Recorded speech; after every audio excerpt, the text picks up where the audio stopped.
الحمد لله الحمد لله رب العالمين والعاقبة للمتقين والصلاة والسلام على رسوله سيد المرسلين رحمة للعالمين شفيع المذنبين سيد الأولين والآخرين سيدنا ومولانا محمد رسول رب العالمين وعلى آله وصحبه أجمعين. أما بعد فأعوذ بالله من الشيطان الرجيم. بسم الله الرحمن الرحيم.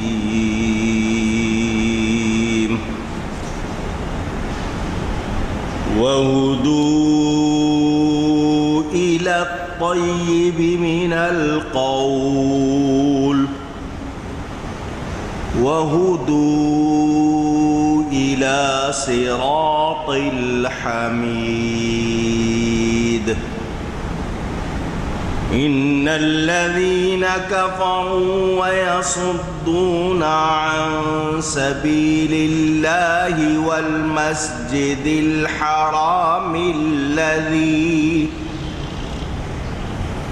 الذي جعلناه للناس سواء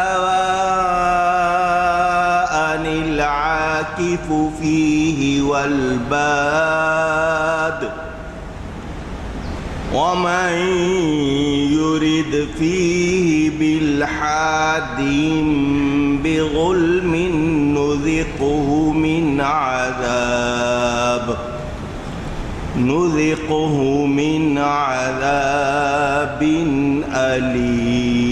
أليم. صدق الله العلی العظیم. محبت کے ساتھ ایک مرتبہ دروشی پڑھ لیجئے. اللہم صلی علی سیدنا و مولانا محمد معدن الجود والکرم وآلہ وصحبہ وبارک وسلم. الصلاة والسلام علیک یا رسول اللہ.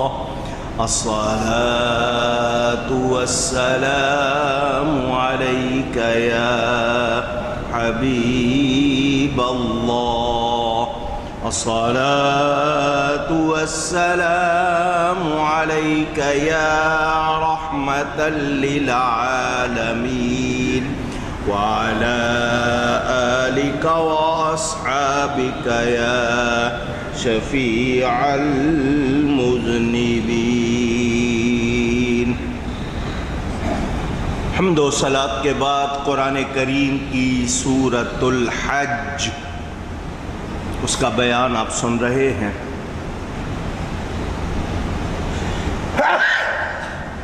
الحمدللہ. قرآن کریم 1400 کتنے برس پہلے نازل ہوا، مگر آج بھی ہم پڑھتے ہیں تو لگتا ہے کہ آیتیں آج اتری. حقیقت ہمارے سامنے اللہ فرماتا ہے ھذان خصمان اختصموا فی ربہم.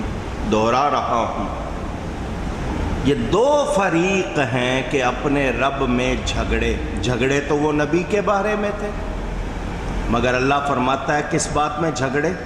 رب کے بارے میں جھگڑے.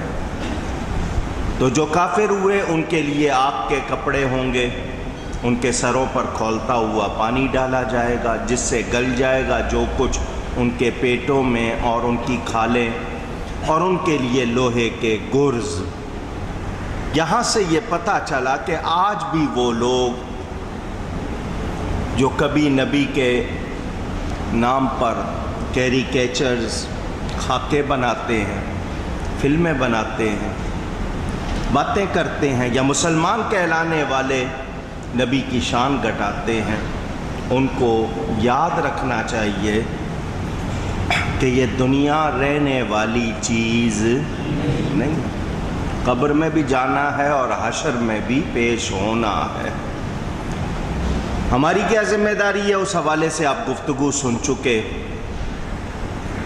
ان لوگوں کو جب اتنی سخت تکلیف ہوگی نکلنا چاہیں گے تو اس سے پھر نکل نہیں سکیں گے، اسی میں لوٹا دیے جائیں گے۔ آج وقت ہے، توبہ کر سکتے ہیں، نہیں کرتے ہیں تو پھر ان کے لیے ہمیشہ کا عذاب۔ پھر اس کے بعد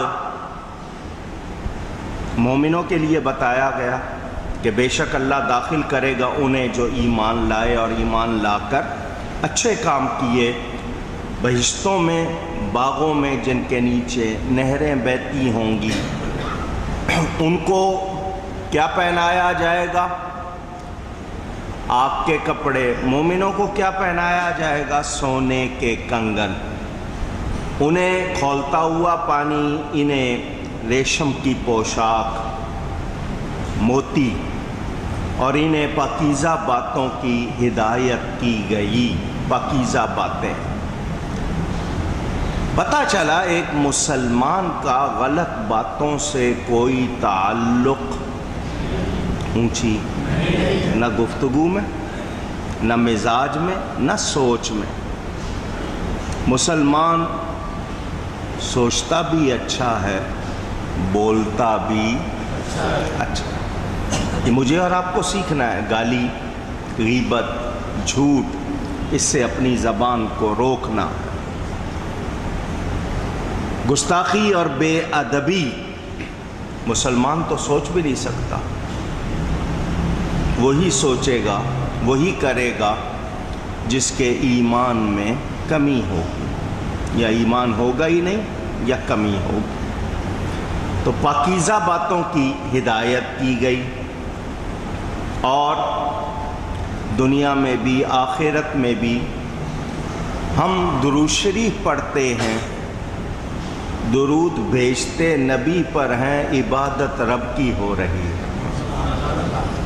نعت شریف پڑھ رہے ہیں، اچھی باتیں، اوامر کی، جو کرنا ہے کام، جو قرآن و حدیث میں بتایا گیا، یہ سب پاکیزہ باتیں، کلمہ طیبہ، قرآن کی تلاوت، سب یہ باتیں جتنی اچھی ہیں وہ ان میں داخل ہے۔ یہ وہی راستہ ہے، اللہ فرماتا ہے سب خوبیوں سراہے کی راہ بتائی گئی، وہ راہ جو خوبیوں والی ہے، انبیاء کرام، اولیاء کرام کا راستہ، اللہ والوں کے ساتھ چلنے کا راستہ۔ ابو سفیان اس وقت مسلمان نہیں تھے، مسلمانوں کو انہوں نے مکہ مکرمہ میں داخل ہونے سے روکا تھا۔ صلح حدیبیہ کا واقعہ بتایا جاتا ہے، ان الذین کفروا ویصدون عن سبیل اللہ والمسجد الحرام، بے شک جنہوں نے کفر کیا اور روکتے ہیں اللہ کی راہ۔ مسجد میں آنا کس کی طرف آنا ہے؟ اونچی، نیکی کی طرف آنا کس کی طرف آنا ہے؟ اللہ کی طرف۔ نبی کی طرف آنا کس کی طرف آنا ہے؟ اللہ کی طرف۔ تو جو روکے اور ایمان والا کہلائے اس کو شرم آنی چاہیے۔ یہاں ذکر کافروں کا کہ جنہوں نے کفر کیا اور روکا، آج ایمان والے کہلا کر ایسے حالات پیدا کریں کہ لوگ مسجد نہ آ سکیں، میلاد میں نہ آ سکیں، نیکی کی طرف نہ آ سکیں، تو وہ بھی روکنے والے بن گئے یا نہیں بن گئے؟ تو یہ جو ماحول خراب کرتے ہیں، لوگوں میں خوف ڈالتے ہیں، دہشت ڈالتے ہیں، یا ان کو کسی طرح بھی روکنے میں رکاوٹ بنتے ہیں، ان کو بہت زیادہ اس پر توجہ دینی چاہیے کہ وہ کیا کر رہے ہیں۔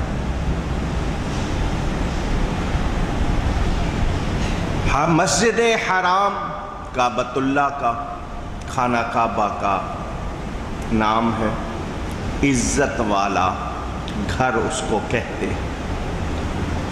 مسجد حرام خاص کعبے کو بھی کہتے ہیں، اور اس مسجد کو بھی جس میں کعبہ معظمہ واقع ہے، یعنی وہ پورا جس کو آپ اردو والے خانہ کعبہ کہتے ہیں، اس کو عربی میں مسجد حرام کہا گیا، چونکہ وہ پورا حرم ہے۔ مکہ شریف حدود حرم جہاں تک،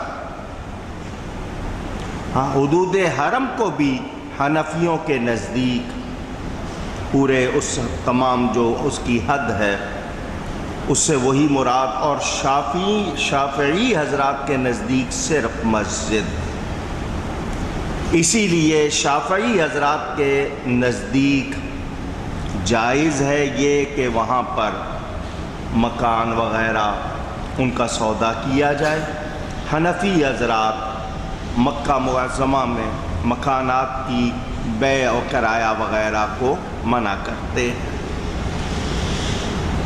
ہر ایک کو، دیسی ہو، وہاں کا رہنے والا ہو یا باہر سے آنے والا ہو، وہاں اللہ کی عبادت کے لیے، کعبۃ اللہ کے طواف کے لیے، عمرہ اور حج کے لیے، نماز کے لیے آتا ہے۔ مکہ مکرمہ میں رہنے کا ہر ایک کو حق ہے، ہر ایک کو، مسلمان ہے وہاں رہنا چاہتا ہے اس کو، مگر آج کل ویزا، امیگریشن، پرمیشن، یہ نام نکل آئے، اجازت چاہیے، ویزا چاہیے، یہ چاہیے، پہلے ایسا نہیں تھا۔ شافعی یہ کہتے ہیں دیسی ہو یا پردیسی ہو، ہر ایک کو وہاں طواف اور نماز کا حق ہے۔ حنفی کہتے ہیں کہ وہاں ہر مسلمان کو رہنے کا بھی حق ہے۔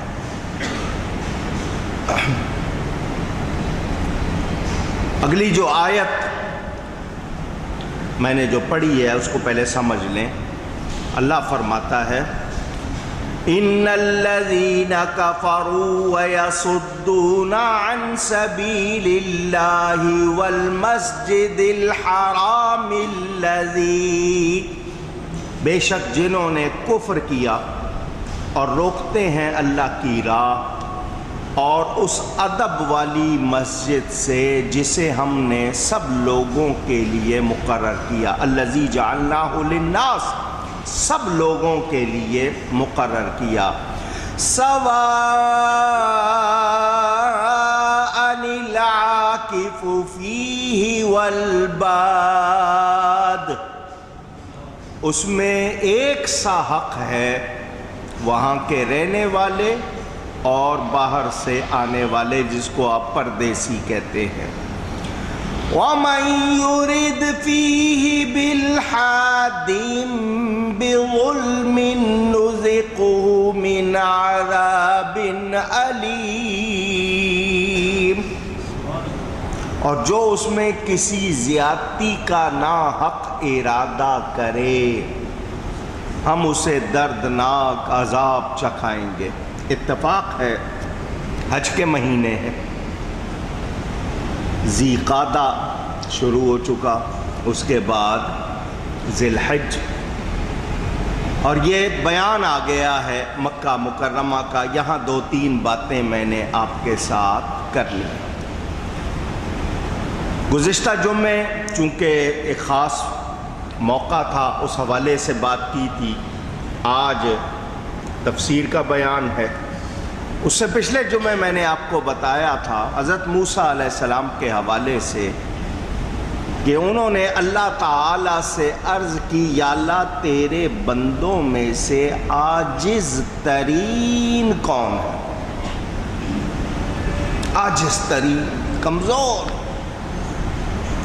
فرمایا جو نیک عمل کے بغیر بہشت مانگے اور دعا کے بغیر رزق مانگے، یہ چاہے کہ میں نیک عمل نہ کروں اور جنت مل جائے، دعا نہیں کرتا اور کہتا ہے رزق مل جائے، اتنی بھی محنت کرنے کو تیار، چاہتا بہشت ہے، لینا بہشت چاہتا ہے، جنت میں جانا چاہتا ہے، مگر نیکی کرنا نہیں چاہتا، اور چاہتا ہے کہ رزق ملے، خوب ملے، اور دعا بھی نہیں کرنا چاہتا۔ اب اس حوالے سے دیکھیں تو ہمارے ہاں دعا کا کیا حال ہے، لوگوں کو ہاتھ اٹھانا بھی مشکل ہے، وہ اللہ کے سامنے ہاتھ اٹھانا بھی اپنی شان کے خلاف سمجھتے، یہ حال ہو گیا۔ پھر سوال کیا کہ تیرے بندوں میں سے بخیل ترین یعنی سب سے زیادہ کنجوس کون ہے؟ فرمایا جس سے کوئی سائل مانگنے والا سوال کرے اور اس بندے کے پاس اتنی طاقت ہے کہ اس کی مدد کر سکتا ہے لیکن پھر بھی اس کی مدد نہ کرے، وہ کون ہے؟ سب سے زیادہ کنجوس۔ یہاں سے کیا پتہ چلا کہ جن کو نیکی ملی ہے، جن کو اللہ نے وسعت دی ہے، ان کو نیکی کرنی اونچی، نیکی سے منہ موڑنا۔ جن لوگوں نے شروع سے میری تقریریں سنی ہیں ان کو میرا یہ جملہ یاد ہوگا، بہت مرتبہ کہا ہے، کسی نیکی کو چھوٹا سمجھ کر چھوڑو نہیں، اور کسی گناہ کو چھوٹا سمجھ کر کرو نہیں۔ بہت کہتا رہا ہوں، یاد ہوگا بہت سے لوگوں کو۔ مدینہ منورہ میں ایک شخص نے اپنے دوستوں کو دعوت دی، واقعہ لکھا ہے تفسیر میں۔ جب دوست آئے تو اس شخص نے اپنے نوکر کو 4 درہم دیے اور کہا کہ ایسے میوے لاؤ، پھل لاؤ جو ان سب کو پورے ہو جائیں۔ وہ غلام جو تھا وہ چلا، جس کے گھر میں مہمان آئے تھے اس کا غلام چلا تو ایک مسجد کے پاس سے گزرا، وہ مسجد اللہ والے کی تھی، تو وہ جو مسجد والے تھے اللہ والے، انہوں نے کسی فقیر کو دینے، اپنے لیے نہیں، مسجد میں اپنی ذات کے لیے سوال نہیں کرنا چاہیے، کسی اور کی مدد کرنی ہو، ترغیب دلانی ہو اور بات۔ انہوں نے کسی فقیر کے لیے پیسے مانگے اور وہ انہوں نے کہا کہ جو اس میرے مانگنے والے کو 4 درہم دے گا اس کے لیے 4 دعائیں مانگوں گا۔ یہ میرے پاس آیا ایک فقیر ہے جو اس کی مدد کر دے، کتنے سے؟ درہم چاندی کا سکہ، دینار سونے کا سکہ۔ اب اس کی جگہ آپ کے ہاں کاغذ کے نوٹ چلتے ہیں، تو 4 درہم جو اس کو دے گا میں اس کے لیے 4 دعائیں مانگوں گا۔ اس غلام نے، حالانکہ وہ پیسے لے کے چلا تھا، میوے لانے کے لیے اس نے اس فقیر کو دے دیا، اور وہ جو بزرگ تھے ان کا نام تھا منصور بن عمار، ان سے عرض کی آپ نے وعدہ کیا 4 دعاؤں کا، میرے لیے 4 دعائیں مانگی ہے، کون کون سی دعا ہے پہلے یہ بتائیں اور وہ مانگے۔ پہلی دعا، میں کسی کا غلام ہوں، دعا کریں کہ وہ مجھے آزاد کر دے۔ میں پہلی دعا یہ چاہتا ہوں کہ میں اب تک غلام ہوں، جس کا غلام ہوں وہ مجھ کو آزاد کر دے۔ یہ جو درہم میں نے اللہ کی راہ میں دیے ہیں یہ مجھے واپس مل جائیں، مجھے واپس نہیں، واپس، پہ زبر ہے، واپس مل جائیں۔ 2 دعائیں ہو گئیں۔ تیسری دعا، جو جس کا میں غلام ہوں اللہ اس کو توبہ کی توفیق بخشے، جس کا میں غلام ہوں میرا آقا ہے، اللہ اس کو توبہ کی توفیق بخشے۔ کتنی دعائیں ہو گئیں؟ 3۔ چوتھی، مجھے بھی اللہ تعالیٰ مجھے بھی، میرے اس آقا کو بھی اور تمام مسلمانوں کو بخش دے۔ یہ 4 دعائیں.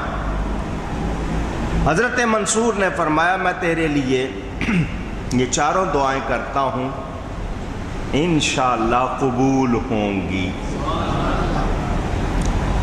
نوکر واپس پہنچا، غلام پہنچا اپنے آقا کے ہاں. اس نے کہا اتنی دیر کہاں لگا دی، کیا لائے ہو؟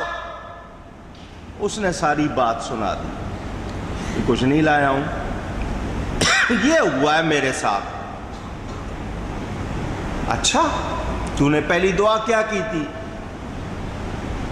اس نے کہا کہ جی میں نے یہ کہا تھا کہ میں جس کا غلام ہوں وہ مجھ کو. اس نے کہا جا میں نے تجھے آزاد کی.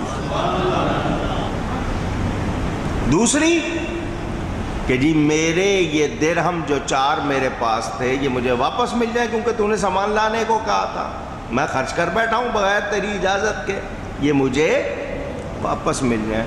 اس نے کہا جا میرے خزانے سے 4 نہیں 4000 لے لے. کتنے لے لے؟ 4000 لے. تیسری کیا دعا کہ جی میں نے کہا تھا کہ اللہ میرے آقا کو توبہ کی توفیق عطا فرمائے. اس نے کہا میں توبہ کرتا ہوں، اللہ کے حضور توبہ کرتا ہوں. چوتھی دعا تو نے کیا کی تھی؟ اس نے کہا میں نے اپنے لیے، تیرے لیے اور سب کے لیے بخشش مانگی تھی. اس نے کہا یہ میرے بس سے باہر ہے، یہ میرے بس میں نہیں، یہ اللہ کا کام ہے، میں نہیں کر سکتا. وہ آقا کہلانے والا جو اس کا غلام کا آقا تھا، رات کو سویا تو خواب میں غیب سے آواز آئی جو تیرے بس میں تھا تو نے کر دیا، اور جو میرے کرنے کا تھا وہ میں نے کر دیا. اللہ